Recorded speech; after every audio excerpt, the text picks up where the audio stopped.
Je vais rentrer définitivement en Afrique noire dès la semaine prochaine et j'essaierai de contribuer à la formation des cadres et de contribuer aussi à l'impulsion de la recherche scientifique, aussi bien dans le domaine des sciences humaines que dans le domaine des sciences exactes. Il faudra bien qu'il arrive un moment où, après 1000 vérifications, quand les Africains seront édifiés sur ces faits, qu'ils prennent leurs responsabilités et que dans certains domaines quand même, qu'ils s'écartent de l'idéologie parce que les autres font de l'idéologie. Ils ont failli dans le domaine de la transmission des connaissances dans le domaine des sciences humaines. Ils ont falsifié parce que ce sont des savants de très haut niveau. Ils ont commis ce que j'appelle, et je pèse bien mes mots, un véritable crime contre l'humanité. Et ils le savent. Ils le savent. Bonjour Moussa Makano et merci d'avoir répondu à notre invitation. Nous sommes là aujourd'hui pour parler de ton mémoire que tu as récemment soutenu. Je rappelle que le thème du mémoire c'est la rhétorique de la vertu dans la nouvelle Héloïse de Rousseau. Alors première question, pouvons-nous avoir une idée de qui est Moussa Makano? Bonjour mon ami Seydou Keita. C'est un honneur, plus qu'un plaisir d'être en face de toi et parler de tout ce qui a trait à la recherche scientifique. Moussa Makano vient de Tambacounda, dans un village qui se nomme Amnalaïpon, tout près de Missira, une commune, là où il a fait ses études secondaires. Moussa Makano, c'est facile de le définir, c'est juste un étudiant au département de lettres modernes qui a eu à travailler sur Jean-Jacques Rousseau, sur les valeurs. La vertu qui parle de vertu parle de valeur. C'est en quelque sorte ça. C'est le résumé que je peux donner sur ce qu'est Moussa Makano. C'est juste un étudiant. Dans la nouvelle Héloïse, Rousseau met en scène deux personnages principaux, dont Julie et Saint-Paul. Que direz-vous d'un petit résumé de l'intrigue de ce chef-d'œuvre? Pour l'intrigue, c'est pas trop compliqué. Ce qu'il faut juste comprendre, au-delà de la peinture ambrose que Rousseau, Jean-Jacques met en œuvre, met en scène, représente, il y a ce que l'on appelle toute une philosophie de la vie morale, de la vie politique en France au XVIIIe siècle qu'il faut comprendre. C'est un roman philosophique, on peut le dire sans complaisance. L'intrigue, c'est de savoir qu'il a mis en scène deux amoureux, Saint-Paul et Julie, qui s'aiment inconditionnellement, mais qui ne peuvent pas faire sortir cet amour vu les préjugés sociaux et traditionnalistes dans ce moment. Comme quoi la tradition est toujours synonyme de problème. De problème, ça a toujours été le cas. Tout au long du mémoire, vous avez parlé de rhétorique, de rhétorique, oui, de vertu de la rhétorique. Et maintenant, j'aimerais savoir à quoi renvoie la vertu morale. La vertu morale, c'est comme je l'ai expliqué dans le roman, dans le texte, dans le document. D'abord, c'est tout ce qui a trait avec les valeurs humaines intrinsèques. En faisant référence justement à la chasteté, je l'ai évoqué en petit ton, la vertu de la chasteté, comment une femme imbue de vertu arrive-t-elle à promouvoir cette chasteté-là, que ce soit quand elle est une fille, une femme, c'est-à-dire une femme qui a déjà un époux, comment elle arrive à garder cette chasteté-là, en quelque sorte. Ça, c'est un élément. L'autre, c'est la vertu d'honneur. Quand on parle de vertu d'honneur, on parle de vertu morale. Ici, l'honneur, c'est comment transcender les croyances infondées pour arriver à une croyance qui va permettre l'harmonie sociale. Ce n'est pas cet honneur que l'on connaissait au XVIIIe siècle. Jean-Jacques Rousseau est parti en contre-feu de cet honneur-là. Il est allé contre le point d'honneur. Le point d'honneur qui était de se battre, le duel ou quelque chose comme ça, il est contre ça. La guerre infondée, il est contre ça. La violence. La violence, tout ce qui est violence. L'honneur pour lui, c'est de savoir se maîtriser. C'est le sens de l'impassibilité, le sang-froid. Et vous avez également parlé de la vertu politique. Est-ce qu'une sorte d'éthique vis-à-vis des décisions populaires? La vertu politique, on peut le dire en un sens, mais pas tout à fait dans le sens général. La vertu politique chez Rousseau, c'est aussi la vertu dans le milieu familial. La famille est à l'image de l'État pour Jean-Jacques. La base de la société. C'est la base de la société, la famille. C'est l'individu d'abord. L'individu, la famille, c'est cela même qui fonde la société. En passant par l'image de la femme qu'il a représentée, Julie, qui est ici le prototype incontestable de la vertu. L'image de la femme dans la société, de la famille. C'est pourquoi il ne cesse de dire que la famille est à l'image de l'État.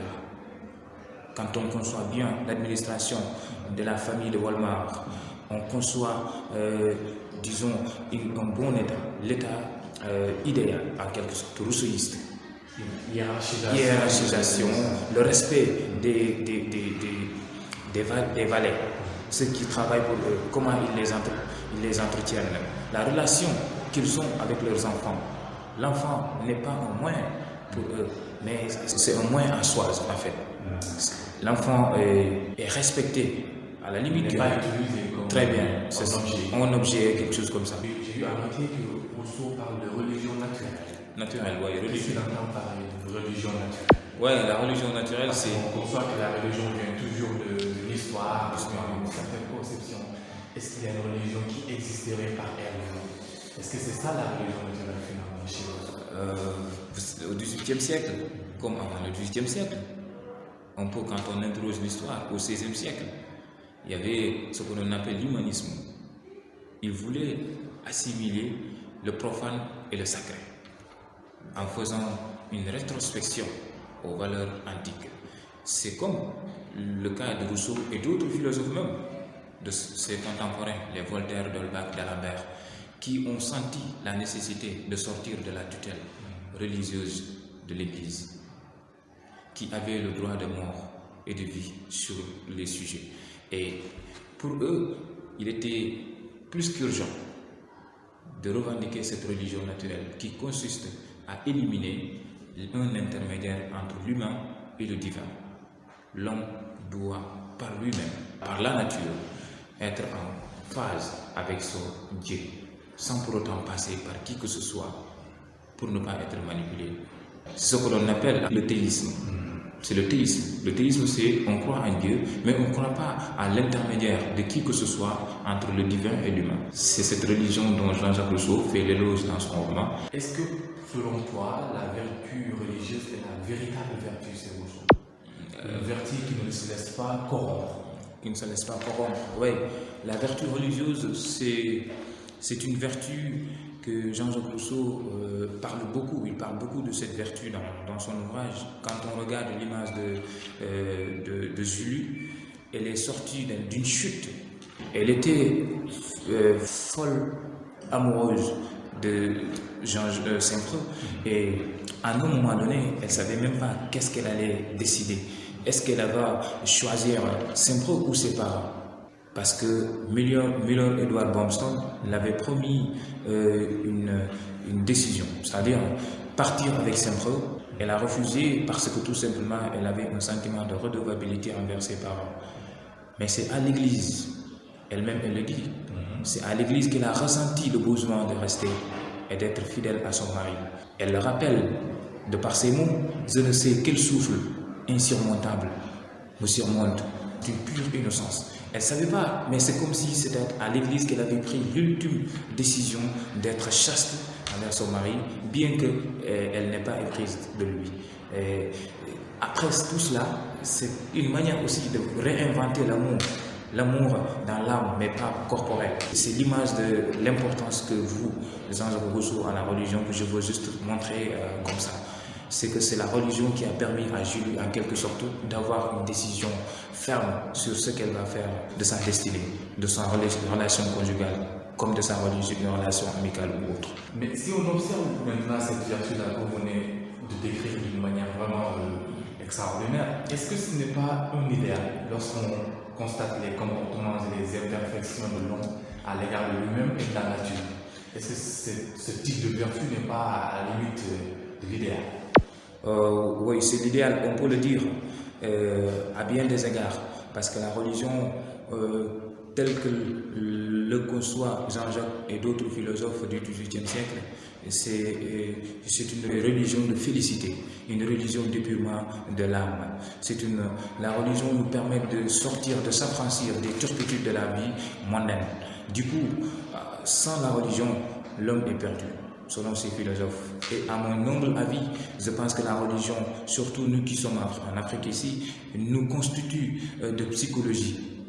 J'ai l'habitude de dire à mes amis, vous allez m'excuser de cette digression, qu'en Europe, ils ont des profs de psychologie.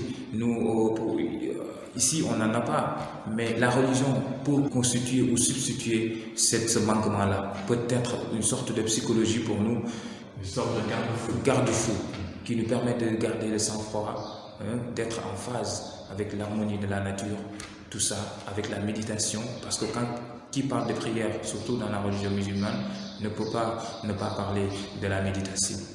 Alors, il y a un passage de votre mémoire que vous avez écrit qui a retenu mon attention. C'est, je cite, « Dans toutes ces théories philosophiques et littéraires, le Genevois défend sans complaisance et avec vigueur la thèse selon laquelle l'homme primitif est meilleur, notamment d'un point de vue spirituel et éthique, que l'homme civilisé. » Maintenant, la question qui me vient à l'esprit, c'est comment expliquez-vous cela, vu que c'est l'état de culture qui garantit les libertés individuelles et transforme la force naturelle en obéissance aux lois et règles de la société? Ce qu'il faut savoir ici, c'est que c'est l'une des théories philosophiques phares de Jean-Jacques Rousseau, le fait de mettre en avant la campagne, la vie campagnarde, au préjudice de la vie sociale. Il a eu à vivre dans la campagne comme dans les grandes villes. Il a côtoyé les grands salons de Paris. Du coup, il sait nettement de quoi il parle. Je pense que la question peut être d'actualité même, de dire que quand on est dans la campagne, on est beaucoup plus proche des valeurs humaines que quand on est dans la vie sociale où le progrès, l'intérêt, le paraître sont mis en avant. Aujourd'hui, dans nos villes, ici même à Dakar, pour ne pas parler d'Europe, de Paris, de Bruxelles, regardez tout juste, vous sentirez que dans les grandes villes, c'est le paraître, c'est l'intérêt qui est mis en avant au détriment des valeurs humaines comme le partage, la solidarité, l'amour d'autrui. Du coup, Jean-Jacques Rousseau a scruté méticuleusement ces pistes de réflexion qui interpellent la conscience rigoureuse à bien des égards. Et je pense que nul ne pourra démentir cette philosophie théorique qu'il a mise en avant en disant que la vie en campagne est meilleure que la vie en société dans les grandes villes. Et quand il parle de grandes villes, je réclaircis un peu, parce que qui parle de progrès, parle de changement, ici fait référence aux conventions sociales. Il va falloir que tu aies tel caractère pour pouvoir être inséré dans une corporation. Il va falloir que tu aies une certaine manière de vivre pour pouvoir être dans une entreprise. Donc c'est tout ça qu'il dénonce. En voulant donner à l'humain, à l'être humain naturel, sa vie primitive. Parce que pour lui, il est très important cette question. Parce que ici, je peux aussi parler d'Adam et Ève, l'histoire d'Adam et Ève, qui au début ne ressentaient aucun désir charnel, corporel. Mais c'est après qu'ils ont été foudroyés et menés en bateau par Satan qui leur a fait savoir que c'est en mangeant l'arbre que Dieu les avait gardés de manger qu'ils auraient et le savoir et le pouvoir. C'est là qu'a commencé le mal chez l'homme. C'est ce mal. C'est jusqu'à présent, c'est ça qui nous conduit à faire le mal, à vouloir aller jusqu'au bout de nos forces. Et cela me fait enchaîner naturellement cette question. Rousseau exprime-t-il un dégoût finalement vers le luxe? Est-ce qu'il aimerait plutôt s'écarter de tout ce qui est luxueux? Très bien. Se désintéresser du monde. Se désintéresser du monde. Une certaine catharsis. Du monde social. C'est très important parce que ici qui parle de social, du monde social, peut-être que c'est un peu, il va falloir que l'on entre au fond des choses parce que la vie sociale c'est en référence à la civilisation, ce qu'on appelle la civilisation, l'amour démesuré du progrès. D'accord? C'est ça en quelque sorte. Donc il est contre ça. Qui est contre ça est contre le luxe. Il faut être humble, vivre dans l'autarcie. vivre avec les peu de moyens que l'on a. Tout ce qu'il met en avant, ce sont les valeurs dont je viens de citer. C'est la chasteté, la probité, la solidarité, l'amour de l'autre. L'amour de l'autre, c'est ça qu'il met en avant, mais pas le luxe. Parce que ça, c'est trop pompeux pour lui. Ça prend la tête. Quand on introduit l'histoire aussi grecque, le père de la philosophie a toujours dédaigné le luxe, Socrate. C'est le père de la philosophie. C'est le directeur de la conscience et de l'âme de toute l'humanité. Donc lui-même, il a toujours été contre le luxe. Donc, est-ce qu'on peut définir finalement Rousseau comme étant un penseur de l'humilité? Oui, un penseur de l'humilité, un redresseur de tort. Disons le messie de la régénération de l'espèce humaine du XVIIIe siècle et qui continue jusqu'à présent. Merci en tout cas pour votre disponibilité. Je rappelle que votre mémoire est trouvable à la bibliothèque départementale de lettres modernes, mais également à la bibliothèque de l'université Cheikh Anta Diop de Dakar. Et je tiens à préciser aussi que vous avez soutenu ce mémoire avec la mention très bien. Donc félicitations pour cela également. Merci et à très bientôt. Merci beaucoup.